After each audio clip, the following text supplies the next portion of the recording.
நம்ம இப்ப எடுத்துக்குவோம். இந்த லக்னத்தின் அதிபதியான புதன் பகவான் இங்க இருக்காரு. இவங்களால வீடு வாங்க முடியுமா? அப்படிங்கிற ஒரு கேள்விய கேட்டா, ஏஎல்பி ஜோதிடர்கள் சொல்லுவாங்க, அவரால வாங்க முடியும்னு.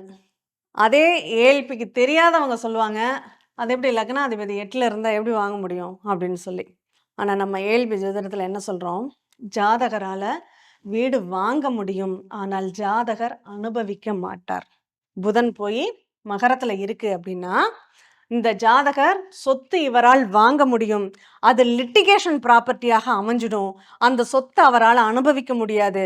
அல்லது ஊர்ல இடம் வாங்கி போட்டு இவர் வெளியூர்ல இருப்பாரு. அவரால் அந்த ப்ராப்பர்ட்டியை அனுபவிக்க முடியாத நிலைகளை சந்திப்பார். சரி, இதுவே இங்க இருக்கு.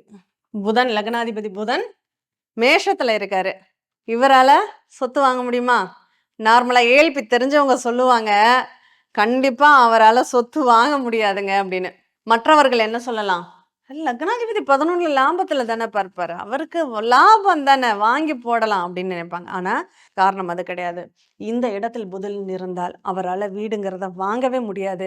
அவர் எவ்வளவுதான் முயற்சி பண்ணாலும் அது அவருக்கு கனவு பேராசையாக தான் இருக்குமே தவிர அது அவரால் பயன்படுத்தக்கூடியதாக இருக்காது அப்படிங்கிறத நம்ம தெரிஞ்சுக்கணும்.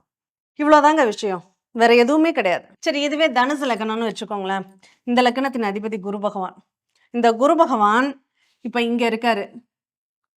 அவரால் சொத்து வாங்க முடியுமா?